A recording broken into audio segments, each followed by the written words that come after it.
To the doctor who didn't have a problem slamming healthcare spending, just feet from the President of the United States. We spend a lot of money on healthcare, twice as much per capita as anybody else in the world, and yet not very efficient.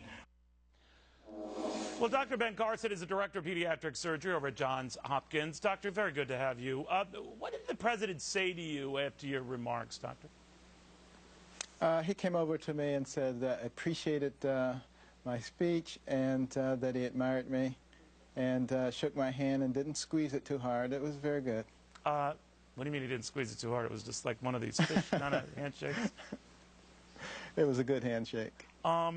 You know, many of your critics, doctor, on the liberal side have said you were just trying to showboat for an occasion. A number of Democratic legislators have said as much.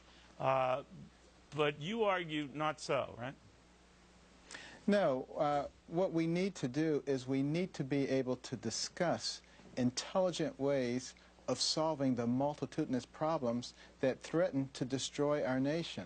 And there are a group of people who would like to silence everybody and have everybody go along to get along, but that's not going to be very helpful for us in the long run in terms of solving our problems. And somebody has to be courageous enough to actually stand up to, you know, the bullies. You know, I think what made you stand out a little bit, doctor, is you were not a fire breather. I mean, you're an accomplished, well-respected, internationally renowned doctor.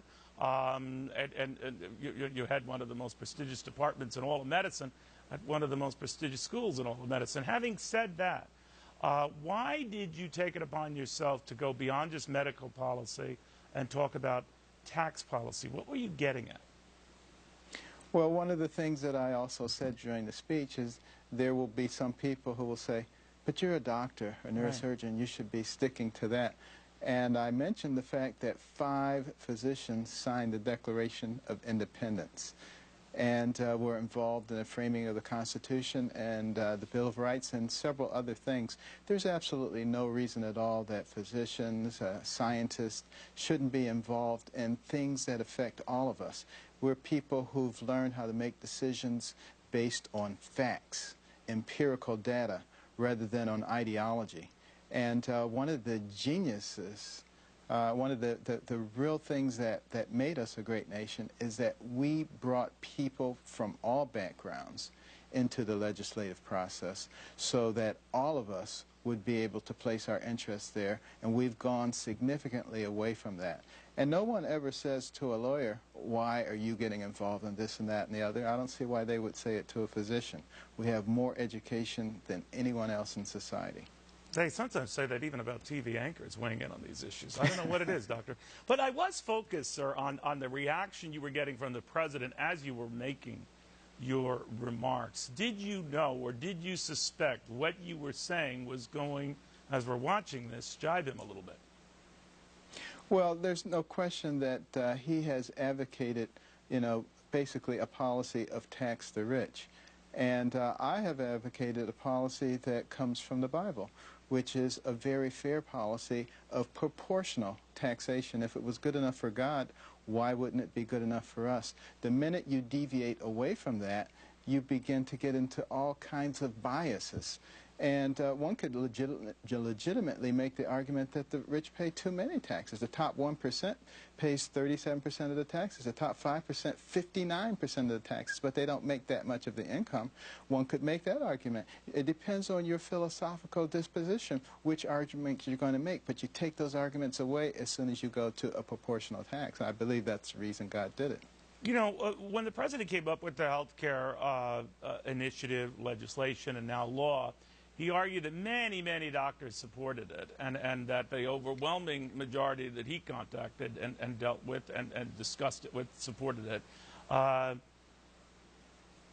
What do you think of that? How many, you obviously know the medical profession better than myself, or certainly the president. I mean, how would you gauge reaction among your fellow doctors? Well, I know a lot of doctors. I work with a lot of doctors, and I didn't find a lot of support for it. I found a lot of people who were really quite disappointed with it. And what bothered them, doctor? What was it that caused them the greatest concern?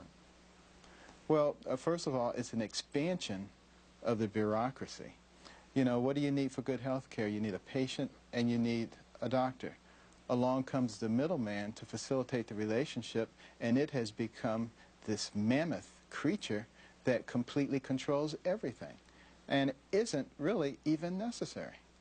You know, when it got into the bigger issue of this sort of class warfare, for lack of a better term, Doctor, that's when I really focused on the president. We've sort of focused on just his reaction as you were talking about this. I want you to focus on this and then react to it. I know you can't see it, I believe, from your vantage point.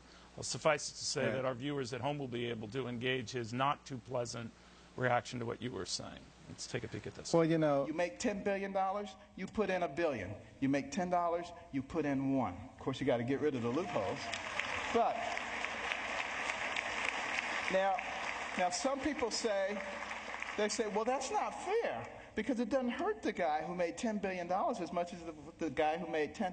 Where does it say you have to hurt the guy? He just put $1 billion in the pot. You know, we don't need to hurt him.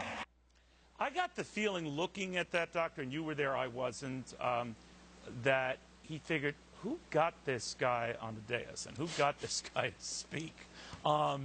Leaving that aside, obviously you got quite a round of applause. There are some in that room and elsewhere, since this video has gone viral, who has said, you should run for president. What do you think of that? well, actually, I've had people telling me that for many years now. If I had a nickel for everybody who told me that, I could finance my campaign. You and me both. You and me both. But I said, well, superhero. But your reaction to that is what? I mean, you don't think that's for you? You want to be a doctor, help people? What? I've always said if God grabs me by the collar and sticks me in that arena, that's the only way that I'll do it. No, I'm actually going to retire in June from surgery. I will still teach, I will still be involved, but I'm going to retire from surgery. So it does open up a lot of possibilities for me. You know, I'm very focused on education and getting the populace back to where it used to be, like back in 1831 when Alexis de Tocqueville came here and was so impressed, because an uneducated populace will fall for anything.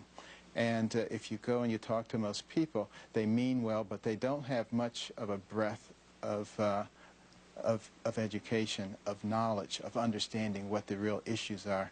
And therefore, they listen to pundits on television who tell them what they're supposed to think, and they keep repeating that, and pretty soon they say, oh, well, that must be true.